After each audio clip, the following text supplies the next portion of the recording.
Ladies and gentlemen, welcome back to the Renatus InvestEdge. My name is Jay Stark, and it is truly my pleasure to welcome you to our call today. I want to extend a very special welcome to those of you that are here for the very first time. The design of this call is to bring to you information from practitioners, people who are making their full-time living inside of real estate investing today, and have them share their tips, their tricks, their knowledge, their skills, and any other good advice that they have for every level of investor. Whether you are brand new or been in the game for a little while, this call is designed for you, to empower you, and to give you an opportunity to ask any questions of our instructor. And today is going to be an unreal opportunity, a treat for everybody on the line.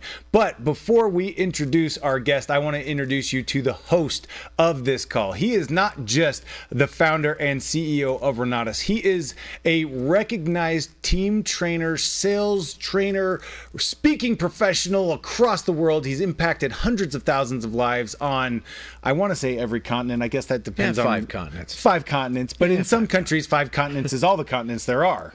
In some countries. Yeah, yes. In Germany, there's only 5. I don't know. They don't count like we do. No, they don't. We stretch everything. That's why, we never adopted the metric system. I mean, it's the numbers are too small. Oh, they just make too much sense. Anyway, I am just so honored to be able to introduce you to the founder and the CEO of Renatus. He is an award-winning entrepreneur. He's the Best of State Utah Entrepreneur recognized in 2023, and he's our host for the remainder of the call. So join me and welcome me out, Mr. Bob Snyder. Hey, man, so glad to be here. Thrilled to have the opportunity to share some incredible information with you today from one of our most favorite instructors. You're going to love this guy, man. I mean, he has got a wealth of knowledge and an unbelievable track record in real estate. But before we dive into that, I just wanted to remind you, hey, every single week we're putting on the InvestEdge, and we're doing it for you so that you can get more information as to how to improve your investing business. So, hey, you know what? Share it, like it, save it, subscribe to it, all of the above, so that you can get notifications every single time a new episode is posted, and we can help to further your success in the wonderful world of real estate. Here's another thing too, just to help everybody understand what the true mission statement of Renatus is all about. It's this: our mission is to create a new generation of real estate investors equipped with the principle-centered financial education that empowers them to reduce debt faster, cut taxes legally, negotiate smarter, and invest wiser through educational strategies designed to pay for themselves. And, with that, we're going to give you a little demonstration of the value of what we do by introducing you to, like I said, one of our favorite instructors. I mean, Mr. Chris Wilson. Chris has been in the real estate game for so many decades, I think he's lost count. The number of wholesale real estate transactions he's done, I'm not even sure he can put a number on it. I mean, the absolute phenomenal success he's had over the years in real estate have allowed him to become an expert in his field, a true niche down professional that understands real estate and is able to speak to it in such a wonderful, intelligent, but experienced way that you're going to love what you hear from Chris. A guy who used to travel the world for corporate America as a senior executive, stepped into real estate and into, becoming an instructor for us. It's changed a lot of lives, including his own. So, man, everybody welcome out to our wonderful show, Mr. Chris Wilson. So, Chris, it's good to have you here, buddy. Well, it's good to be here, Bob. That was a big hype up. That's hard to live up to. Well, I could have gotten into so many other things. I mean, so many of these little, wonderful experiences that we've had along the way, and your hunting track record, because, buddy, I can't even believe it. I mean, if we don't catch him in August, by the time we get to September, he's gone. September, October, one November. One of my favorite comments that's on our call right now is somebody put, Chris is the GOAT, G-O-A-T, greatest of all time. He is the GOAT. That's who you are. But, Chris, I would love to hear a little bit kind of what your take is on the announcement that Jerome Powell made just a couple days ago in Jackson Hole. His announcement that they're considering lowering the interest rates finally. That's the one. I would say political pressure as well as infighting within the board of directors finally got to them. There's a lot of fear that they're going to miss the boat the second time he's been director. The first time was when inflation went out of control. So they're considering going back to what the going money was. The going money for the last year has been at 95% opportunity or 95% chance they're going to lower the interest rate in September. I think he's just going with quote unquote the Vegas bet now. Will he lower it half a point? I think that was to see what the stock market would do. I would expect about a quarter of a point. So, you mentioned political pressure. I mean, you really think there was any political pressure for him to lower the rates? Well, let's look at it this way. Like him or hate him, we've got a real estate professional sitting in the White House who understands that you can make money using cheap money to fund investments to grow your wealth. He wants to go back to using cheap money to not only fund the U.S. investments, but it makes the national debt much cheaper too. Lower the interest rate, lower we have to pay on the national debt. Hey, so talk to us a little bit about the reduction of rates and what you see as far as stimulating the real estate market as well and the economy, because you're kind of a guy in the know. Well, it's kind of interesting reading a lot of the media and a lot of the quote unquote surprise. And we all know CoreLogic isn't CoreLogic anymore, but the CoreLogic folks just spent most of the month of July explaining why they were surprised and why the market wasn't behaving the way they thought it should. The problem everybody's forgetting is back in 2012, we passed this thing called Dodd-Frank, or the Wall Street Reform Act. And that changed the way lenders are willing to loan money. So every time they say the interest rate should come down and they're not coming down, what everybody keeps forgetting is the banks add a risk factor on. The risk factor's always been there, but it has more prevalence today. Risk factor should be sitting around 1.7, 1.8 in a relatively hot economy, but it's not because of inflation and because of the risk of the tariffs and because of this very small risk will go the opposite of inflation. Banks are still assessing a 2.5 to 3.1 risk rate. So even though the interest rates in the bond market comes down, which it's done for the last 2 months, interest rates should be falling. They're not falling because the banks just add a risk rate on top and it just ends up staying the same. Usually what impacts the mortgage rates for us is not the bond rate or the Fed rate, it's the 10-year Treasury bond plus how busy banks are. So when the 10-year Treasury bond rate comes down and they become more attractive in high inflation or in the opposite of high inflation markets, usually the mortgage rate goes down. Not always, but usually. When the banks aren't getting enough business, they usually lower the mortgage rate to get more business. Well, in the last month, we've seen both occur, and the interest rates went up. And they went from 6.8 to 7.1. They recently just went down because we're not seeing the negative effects in the economy as much as everybody was predicting. Banks are subject to the hype too, just like everybody else. So let me ask you, I'd love to have your opinion on this. So let's just say that the risk rate at the bank level goes down.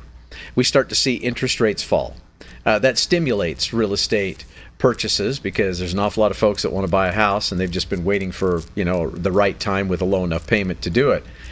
How long do you think it's going to be before the price of homes adjusts up and, that net gain in terms of a lower payment is offset by, a more expensive piece of property? Well, let's get rid of a myth before I start on that. Price of homes in certain market segments have gone down, but overall, across the board, the price of homes are up. Starter homes have gone down because there's very few of them. Medium-priced homes are up, expensive homes are down.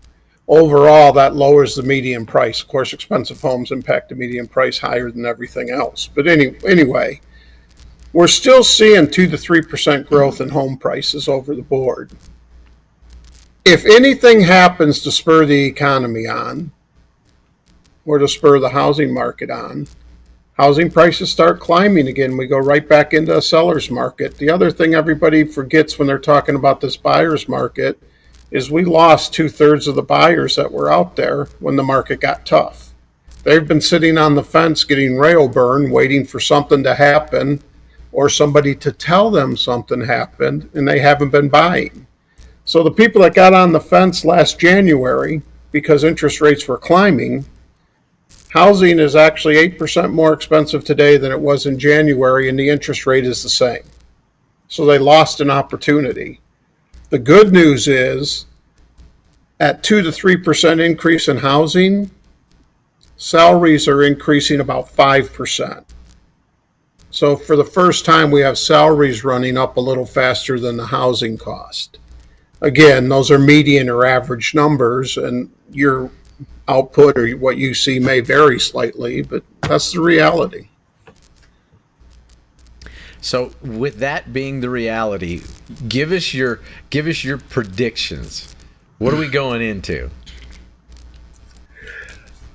I think if the Fed pushes the bond rate down or the interest rate down, the prime rate down, I don't think that's going to impact mortgage rates this year. Even if they were to push it a half a point, you won't see a corresponding 10% drop in rates. Right now, rates are sitting about 6.5. I don't really see that changing until probably next year. And next year, it's going to depend on how the economy performs. So what changes it? Tariffs can be a driver. Tariffs are both good and bad, no matter which side of the equation you're on. They generate more revenue for the country, but they limit the imports. So what happens if you limit imports? In theory,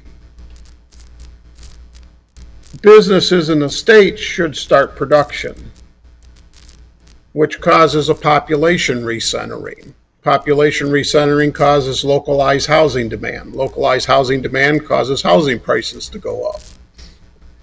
That's one option. Tariffs are going to keep inflation rates up. I mean, let's face it. Our spending, the government spending, which includes tariffs, keep inflation rate up. The question is, how much is it going to keep it up? If it keeps it up in the 3% range, although goods get more expensive, it becomes more normal for the population. And we've learned one thing about our population, if nothing else. When something is occurring for more than a year, it becomes normal and they quit worrying about it and they start spending again, which may spur more inflation. I think what we'll probably see is we'll see us stay in this kind of micro buyers market through the end of this year. We'll see a few more buyers coming out. We're seeing that already with the interest rates dropping to 6.5. We're seeing a few more buyers coming out.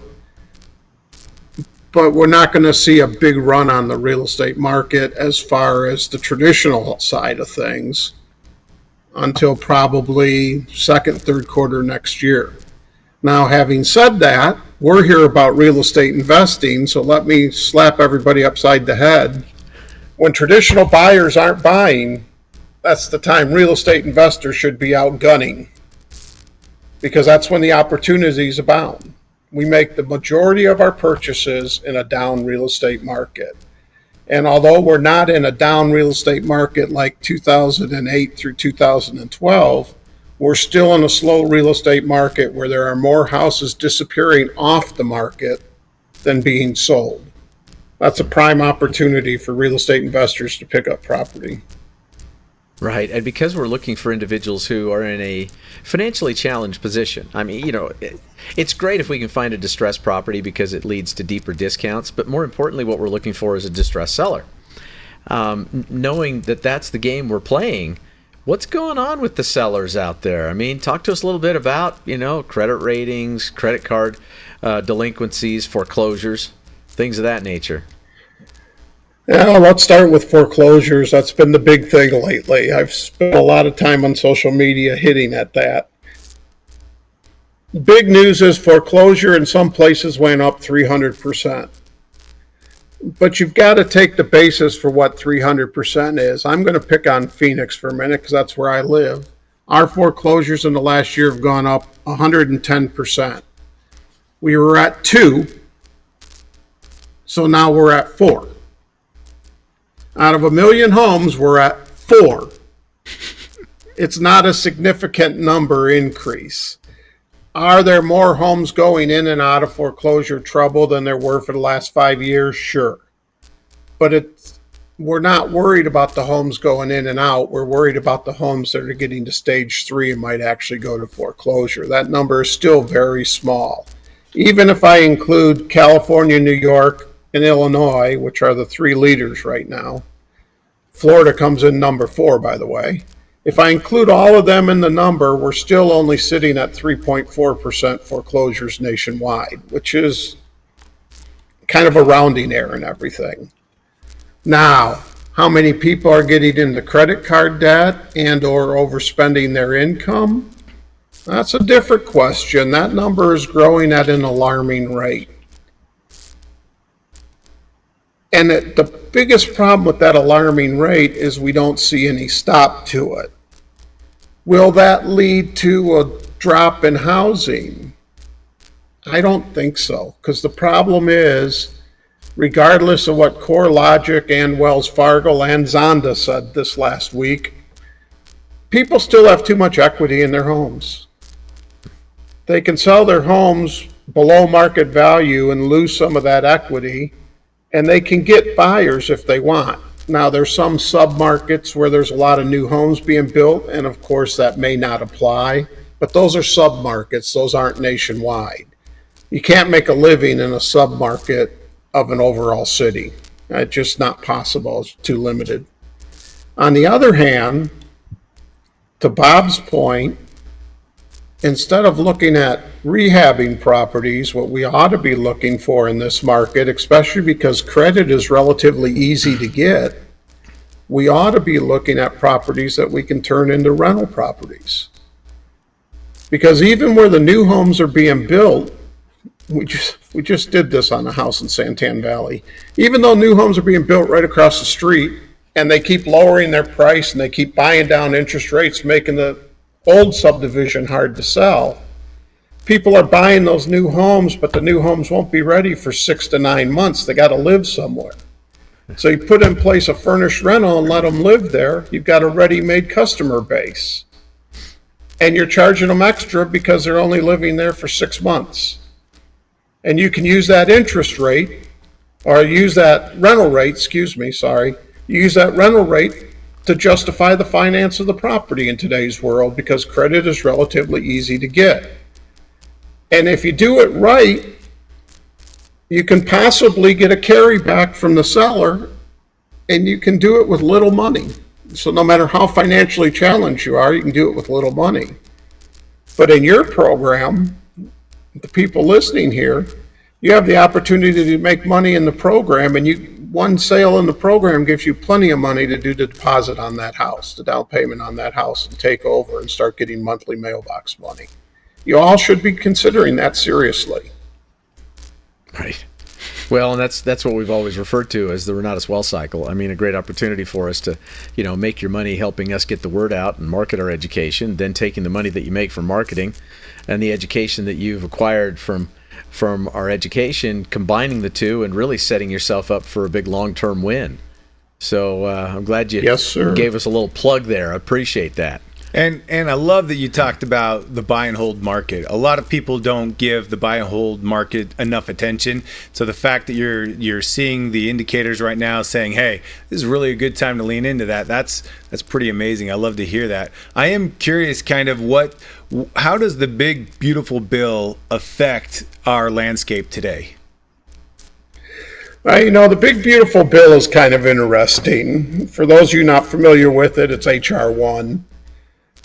It basically affects 3 areas, right? It affects investing expense rules, small business deduction thresholds, and the revitalization incentives.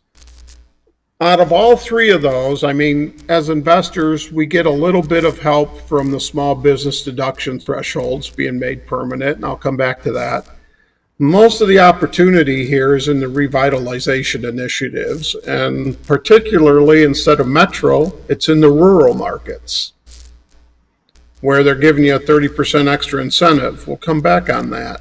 The other thing that's kind of interesting is what was not in the bill that everybody was banning about.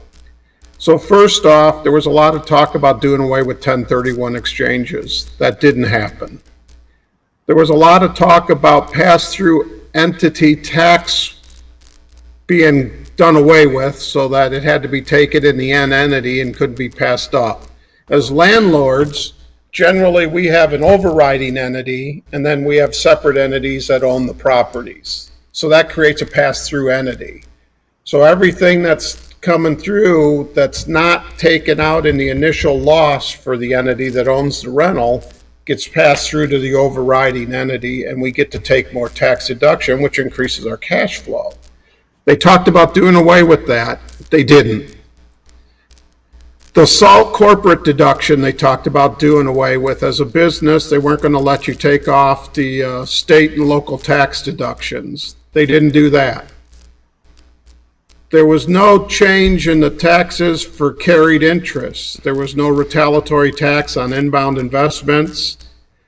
As a matter of fact, really the only change that came out about the bill that was forecasted that doesn't really impact real estate was the wind, solar, and EV tax credits are phased out.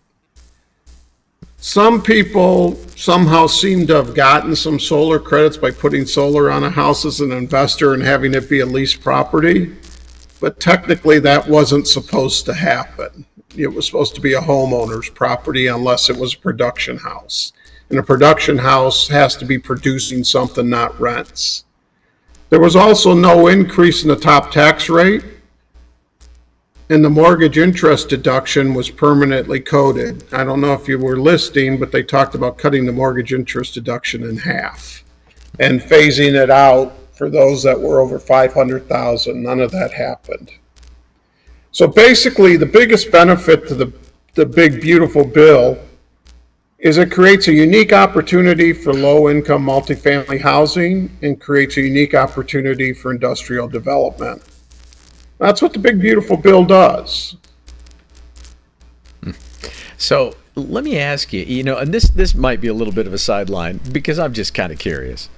There have been surfacing rumors that have gained a little bit more volume as the weeks have gone on that really what Trump is leading to is an abolishment of the IRS. What are your thoughts on that? Well, Bob, you know me a little better than some of the others, so that's a loaded question. Because the IRS and I have a hate-hate relationship. Most of you don't have that. Sometimes it seems like they go out of their way to make me hate them. If they made it a flat tax, what would you need IRS for? Right. I mean, I'm not necessarily in support of a flat tax, but if you had a flat tax, it's pretty easy to fill out the return. Here's my adjusted gross income. Here's what I owe. End of story. Right. Right now, we have all these folks sitting out there that have their opinions of what you know. And I'll just use my example from last year. Last year, they said my company didn't pay my share of the taxes.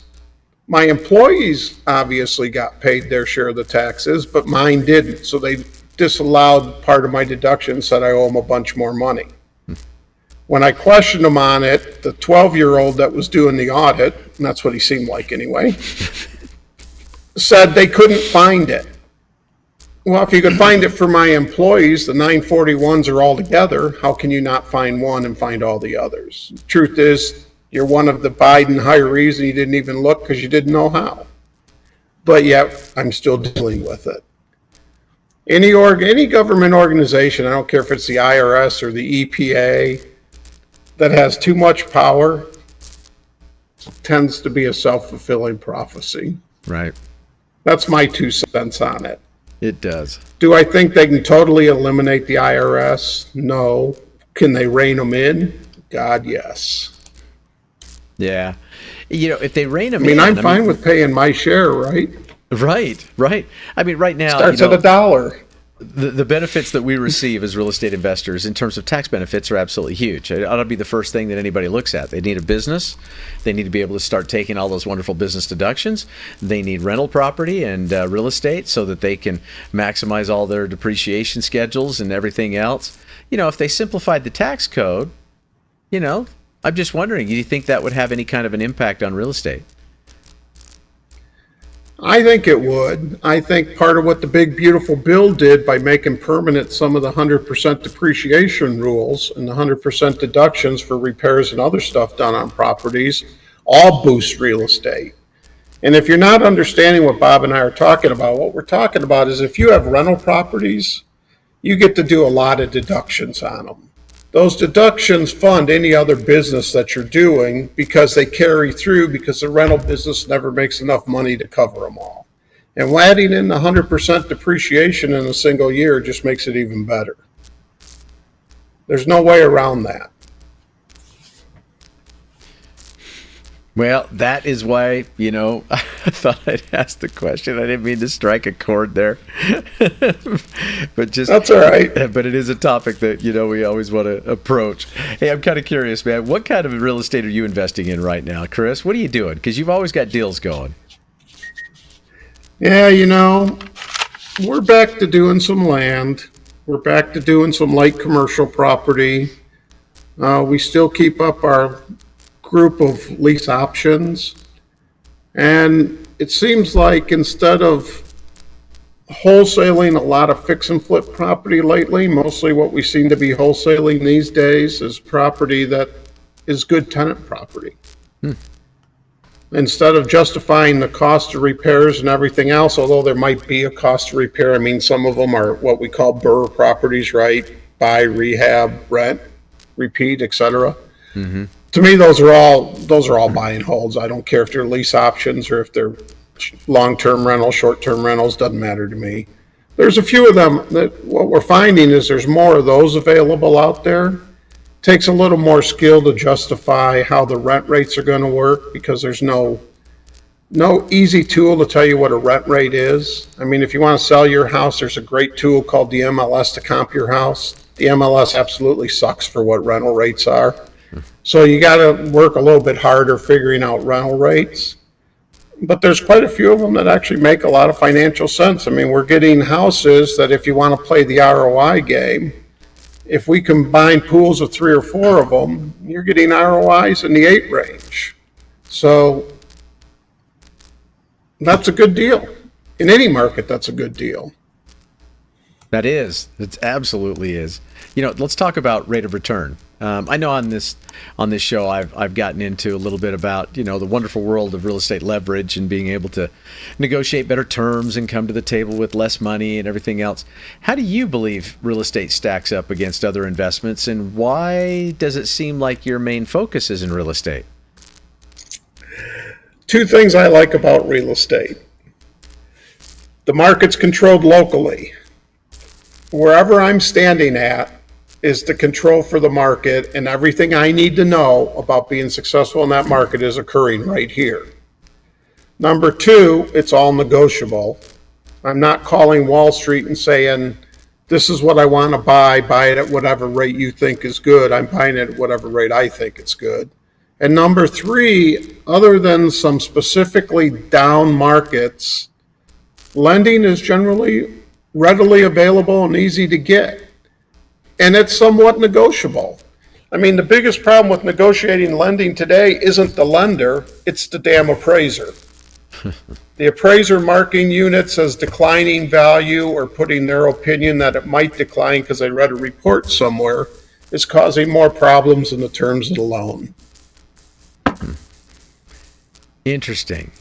So you're seeing that in your market. How can you possibly assist the appraiser in getting a better valuation for your property? The reality is anymore you can't. Even as a real estate broker, I can give them what I'm seeing for comps. Mm-hmm. He may or may not use them. It depends on what his attitude is. It was true back when we first met each other and started this game, Bob, back in the early 2000s. You had 3 types of appraisers back then. You had the extremely conservative that was afraid of their shadow and jumped every time the market moved. You had the average appraiser, which there were a bunch of, and then you had the stretchers. The stretchers are basically gone. The average appraisers are somewhat limited. Most of the pools are the more conservative appraisers. And just because you give them a listing, they may not use it. Right. The only thing that I find that works is you can walk around the house and point out the features and why the house is different from other houses. And as long as they can see them, they'll consider that. Mm-hmm. If they can't see them, they won't. So like saying the house has porcelain tile, to them it just looks like ceramic tile. It's no different than anybody else. Saying it has Corian countertops versus Formica, to them it's not granite and not stone, so it's no different than anything else. It has to be stuff that really adds value. Gotcha. So the ability to influence the appraisal is, I know it's somewhat diminished, but I was wondering, if you had any tips or tricks of the trade. It sounds to me like it's just what it is. Yeah, the only tip of the trade that I tell my agents to do is we create a list and we include pictures of the list of what the upgrades to the property are and why we think it's a higher value, and then the appraiser gets to decide if that's true or not. The whole reason the Dodd-Frank or the Wall Street Reform Act made banks go away from having local appraisers to having pool appraisers was to get rid of the influence on the appraisers. Mm-hmm. And unless they allow us to get rid of some bad appraisers, we're going to continue to have issues with appraisers giving their opinion and not wanting to change it. I don't know what else to say. Right. So what are some of the other deals you're involved with right now? What fits your fancy? Where would you suggest a lot of the folks that are listening in on this show might focus their energy and attention? Well, I heard it wasn't Scott that started it, but I'm going to give Scotty Rowe a little bit of credit here. I love the first door challenge. Yeah. If you're in an area listening to this show where you can do a first door challenge and get the advantage of Renatus is actually threefold to me. And the reason I teach is because of that. I don't market, much to Bob's chagrin, over many years. I just do my own thing. The community, the education, and the support. And I split community and support. Community brings opportunity for figuring out how to do things. It brings backing to help encourage you to move along. That's where the first door program starts. And then the education teaches you how to do whatever technique you're going to do to acquire the property. If I'm in the first door program, the lowest hanging fruit, not the easiest, but the lowest hanging fruit, of course, is wholesaling. So in the first door program, I'm going to count on wholesaling because I quickly get in and out of the property. My mistakes are minimized. I have little exposure that I need to worry about. As I go into longer term properties, from fix and flips to buy and holds, lease options and everything else, and I step up in community and dirt and everything else, I have more and more exposure, more and more risk of market changes around me. Some people have been caught by that in the last year. They expected the market to keep going up by 18%. That's kind of insane. That's a rarity. Going up 3 to 6% is more normal. If you can't make money at 3 to 6%, don't get in.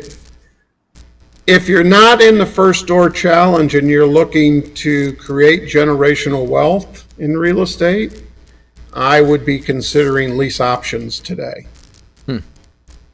So I like buy and hold also, but I like lease options better. Where's the best place for a new investor to start finding wholesale opportunities? Where they're standing. I mean, everybody says, I can't do it here. I can't do it in California. I can't do it in New York. I can't do it in Phoenix. I can't. The truth is you can. You've just convinced yourself you can't, therefore you won't be able to. Go smack your head against the wall a minute and then look back in the mirror and tell yourself you're going to go find one. Because right. I know California is 7 of the most expensive cities in the nation. but they're expensive because people are moving there. You might have more zeros in your number than, say, Kansas City, Kansas, but the house is just as expensive to the people in Kansas City, Kansas as yours is in one of those 7 cities, because the income levels are dramatically different. And there's wholesales in both of them. So the easiest place to wholesale is where you're at. The further you get away from where you're at, the more risk you take on, because you can't physically check out the property and you don't physically know what's going on in that market. Right. Eventually you learn how to do that, but for your first deals, that's actually kind of a downfall that causes a lot of trip-ups. So when you talk about wholesaling, because that's always been a favorite of yours, give us a little more context about that. You know, how do you define a wholesale deal, and how do individuals find them?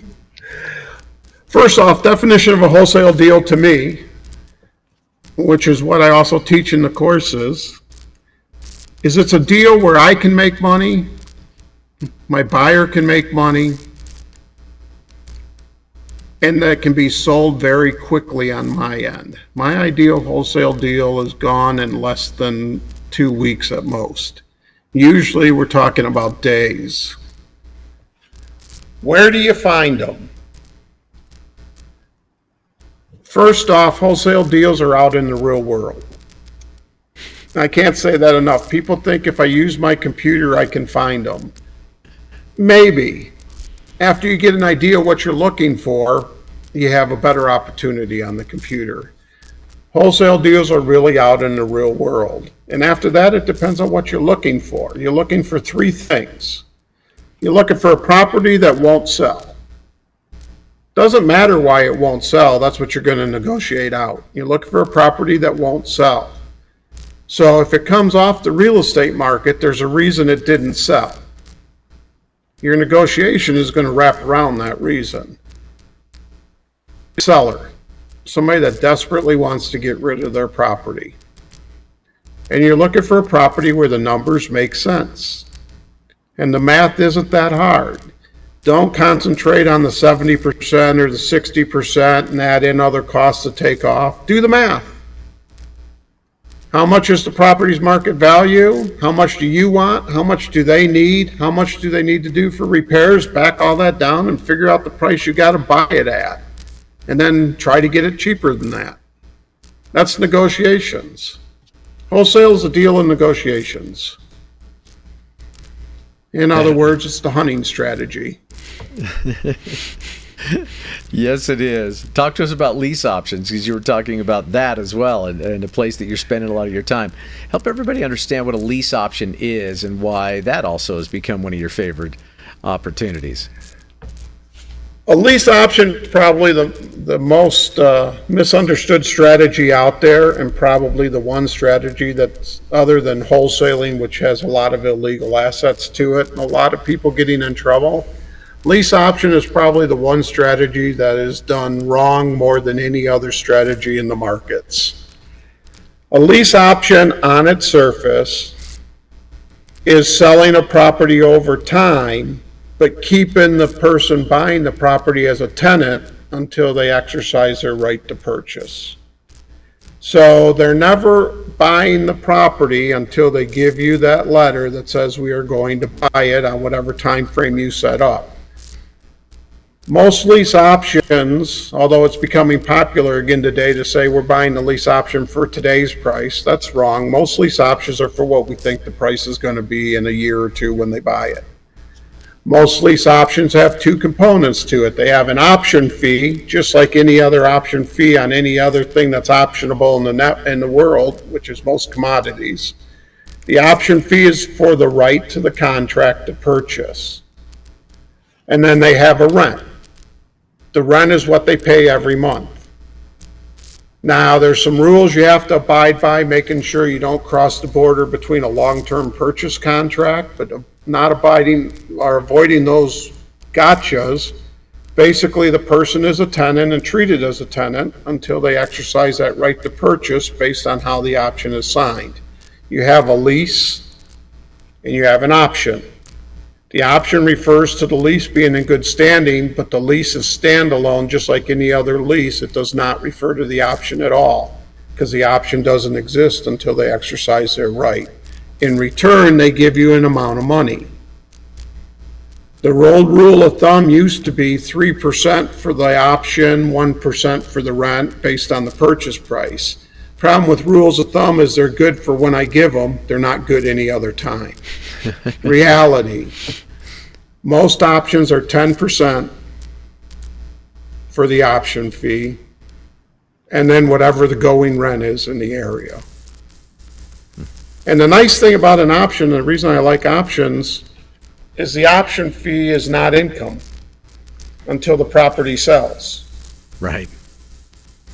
Because it's just like a home equity line of credit. It's interest in the home as long as you give that option fee credit toward the purchase. If you don't give it credit toward the purchase, that's a whole nother problem. So I get an option fee. It's not income. At the time that the property sells, I do a 1031 exchange, still not income, because it gets washed out in the 1031 exchange. I buy another lease option property, I just continue it on. One of the things the big beautiful bill did is it preserved the step up in the inheritance rules as they exist today. So in my case, you do lease options, keep doing them until I die, which every year gets a little closer. When I die, the kids inherit the property, but they don't inherit it with all my tax liability that I've been throwing in 1031s over the years. They inherit it at the stepped up basis on the day I die. So the tax liability dies with me. And that's how you save money in taxes. Yes, it is, man. This is why the IRS loves you. That's right. They have that hate relationship. That's why we have hate. That is so funny, man. That's great. So, just a couple of different things. When an individual is going to do a lease option, you mentioned that it's two separate transactions. So there's a lease and then there's an option. What happens if they combine them? The problem is the court is predominantly considered a combined lease option as a long-term purchase contract. The reason we want to avoid being a long-term purchase contract is because you don't get to evict them anymore. You have to buy them out. And since Wall Street Reform Act went in, there's a small little part of the act that everybody misses that says your buyout could ultimately be everything they pay. It could be less, but the chance of it's being everything they paid, which is their rent, their option fee, it's not worth screwing around with. Oh, by the way, any growth in the property value they would own, it's just not worth worrying about. Right. The other thing is you don't want them to become owners. And becoming owners is easily done by doing a Michigan-style lease option, which Bob was maybe hitting at, maybe not, where the state of Michigan, the real estate document used by the Association of Realtors, has the lease and the option combined into one, and it allows the person to pay the property insurance, the property taxes, and all repairs. All three of those, insurance, taxes, and all the repairs, create ownership. So not only do we have the lease and the option in one document, we're creating ownership by what we allow them to do. You don't want to do any of that. If you're still confused, you need to take the lease option course, and we go over it very clearly. Yes, you do. At least man. I think we do. I think you go into great detail on what equitable interest is and what that means and why that's so important. Now, there are states out there that for whatever reason, their lawmakers have decided that at one point or another, lease options is maybe not a good idea. So we're just going to get rid of it. In those states where they don't allow lease options, what do you suggest? So the main state that doesn't allow lease options today is Texas. Right. So in Texas, a lot of times, instead of doing a lease option, we're doing a tenant land contract, which isn't something that a lot of us talk about very often, because if lease options is an advanced strategy, a tenant land contract is about 5 steps above that.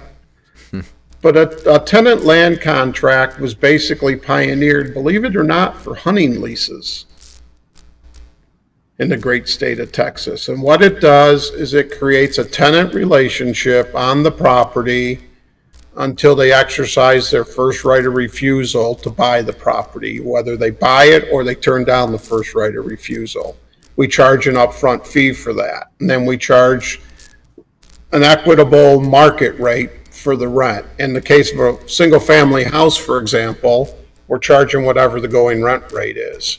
In a commercial complex, which we also do this for, we charge whatever the triple net rent is or whatever the square foot sales rent is. Excellent. And that was pretty clearly understood, especially for those folks in Texas, because I can remember when they came out with that law, and I had to work with some of our students down there, and I said, guys, don't get all weird about this. This is not a big deal. You're just going to change your strategy, and that's exactly what they did. We moved forward. And actually, what we're finding out in Texas too is if you keep them a tenant on the lease option, they're not enforcing that law that they put in place back in 2008. As long as you keep them a tenant. But if you want to avoid that whole thing, there's another way around it. Yeah. Now that's interesting. I'll tell you what, there's another interesting point that you just made there too, that you educated me on something. But of course, him being a hunter, right? Then that would just kind of be the way that it is, right? Yep. Is that started with hunting rights? Hunting leases. Give us a little more detail on that. Well, one of the original states that hunting leases became a big deal in was Texas. Very little of the land outside of the metropolitan areas was owned by the community. Most of it was owned by private ranches. So ranches would lease the rights to hunt a portion of their property, defined by fence lines or creeks or whatever. And as part of that lease, you had a right to not only build a cabin or a hunting camp on the property, including parking trailers on it, but you had a right to use the property year-round for hunting. In return, you paid the ranch. Now, the ranch didn't give up their right to run cattle on the land. That stayed there, but it is what it is. Hey, as long as there's a precedence and there's something to point back to, I think we're in a pretty good position. Yeah, most real estate investing, we live in a gray area. The difference between the dark gray bar and the light gray bar is how much precedence we can point to. That's a great way to put it, Chris. As we're winding down, Chris, I've just got to say, I am so glad that we had you out here because, you're a wealth of knowledge. And you always are. That's the reason why you're so beloved inside of our community is because you're so willing to share and you've got so doggone much experience. It's just insane. Have you ever tried to figure out, how many transactions you've been involved with over the years? I kind of gave up. I know you did, man. Now we just go by. Yeah? What's now that? We just go by the income. We just go by the income now. Right on. You know what? And as long as you continue to get those closings, then you're in pretty good condition there.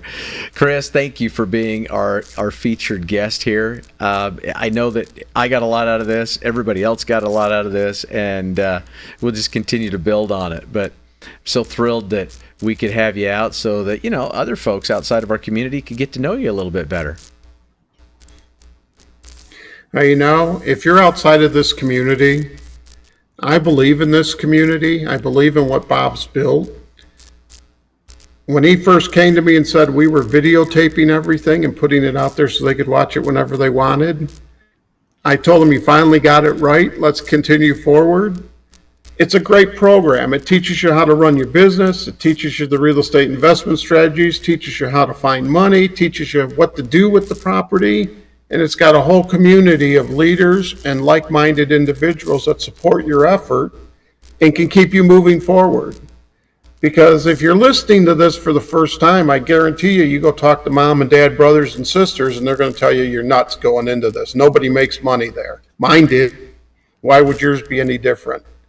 And yet there's lots of us that make money in it. And even during the downturn back in 2010, 11, 12, which was very tough, we still made money. We made enough to survive. And this community is a great tool for you. You should seriously look at getting involved. Well, thank you so much, Chris. I very much appreciate that, man. It was great to have you out here as our featured guest as well. And this won't be the last time. We're going to get Chris Wilson out here for, updates on a regular basis, because he's always in the know and he does a deep dive on exactly what all of the legalese and the lawmaking and the shifts and the interest rates mean for us as investors. So thank you. Just not October, November, December, and part of January. No, trust me, man. We've been doing this together for a few decades now. I have been well educated on September, October, November, December, and sometimes special opportunities in between January and everywhere else. January through March, yeah. I appreciate it, Chris. Thanks, buddy. Hey, I've got a few announcements for the group here, and just wanted to get into that. First and foremost, listen, what we do inside of Renatus is we help individuals to really understand the world of investing, and then we surround them with a group of investors, and we build local communities all across the country.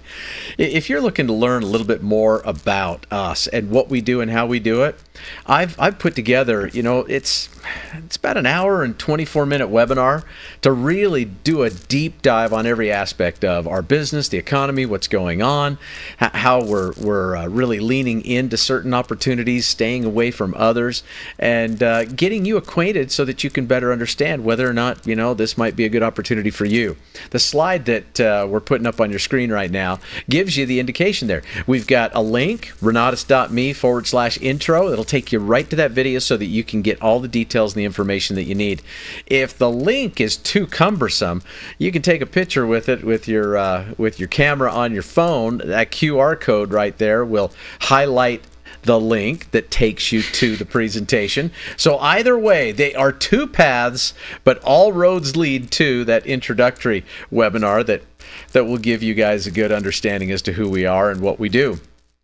That way, you can get, you can make an intelligent and informed decision as to whether or not you believe you're going to be a good fit for us and we're going to be a good fit for you. So we're excited about that. Here's a few other things for our community at large, because they tap into this InvestEdge as well from time to time. I want to make sure that they know that we are ever working to improve our education. We've got brand new workbook that is now in the Renatus back office on real estate red flags, the class with Chris Albin. Chris is another guy that's just an absolute wealth of knowledge. So you've got more resources that we've just published and put out there for you. Also, for those that want to follow us on social media, well, there's our socials right there, Instagram and Facebook. We got a QR code and all the details and information about that. So we would encourage you to align yourself with what's going on so you can be in the know. The next thing is we have an event, the event of events that is coming up. We can't wait for this. The only person that I really wish was going to be there is Chris Wilson. Chris Wilson won't be there, though. Because he'll be hunting. Because this is taking place October 23rd through the 25th. That's exactly right. So Chris is not going to be with us. Yeah, as a matter of fact, Chris, we would have extended the invitation, but we knew it would come back as a hard no. So we just didn't want to deal with that level of rejection.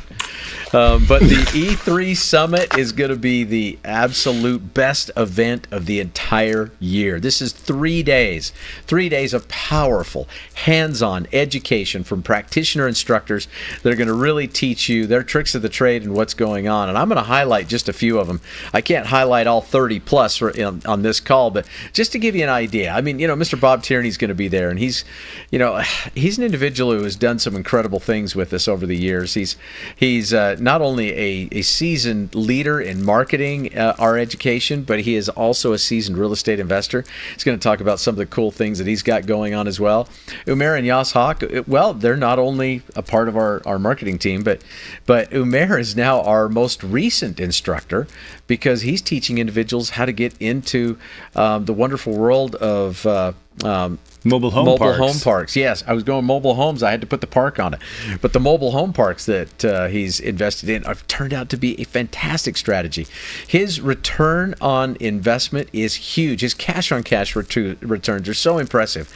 And the kinds of property that he's finding out there, Man, he is just knocking it out of the park, and he created an entire class on that. Well, he'll be there at the E3 Summit to share some of those words of wisdom with you.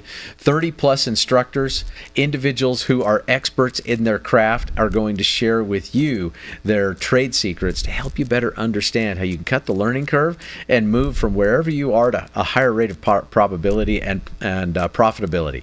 So, if you are a brand spanking new person to real estate, you're going to want to be at the E3 Summit. If you are a seasoned investor who is just looking to sharpen and hone their skills a little bit more, you're going to want to be to the E3 Summit. Here's the registration information. It's on your screen right now. Do not miss this. This is an epic opportunity for you to get taught by the best of the best. It'll be at the Salt Lake Downtown Sheraton, like we said, October 23rd to the 25th. You got a QR code, and you've also got a link in front of you that will take you right there to the registration page. Early bird pricing is on right now. It's $197. That's it for 3 days of powerful education, together with evening breakout sessions as well. Now, for those of you who want a little more, well, private access to our educators, we invite you to dine with us each day at lunch and to get special VIP seating up front. That ticket is $500. But again, all the details are available for you on the registration page for the E3 Summit. Listen, I just want to kind of close things out here because we're right at the top of the hour. I want to thank Chris again for being our special guest, but I also want to remind you that real estate investing starts out really as a part-time gig. And then it kind of moves into a full-time career if that's your preference. Either way, it's a home-based business. And if home is where the heart is, shouldn't your business be there too? That's what it's all about in Renatus. And we hope that you will join us again on the next episode of Renatus InvestEdge, which we will not be here next Monday. Nope. Because that's Labor Day. I forgot to include that slide. Yeah, that's all right. Not to worry. Not going to be here on Labor Day. And why is that important? Well, because, as you mentioned earlier, that we don't labor on Labor Day. We don't work on the holiday that celebrates work. No, we do not. We do not, because we do a lot of that stuff in the United States. You know, it's a little bit confusing for some of the foreigners, but we understand it well. Yeah, we get it. I hope you have a fantastic holiday, a great time with your family. We'll look forward to seeing you not next Monday, but the next after that. Until then, good day and God bless everybody. Bye-bye now.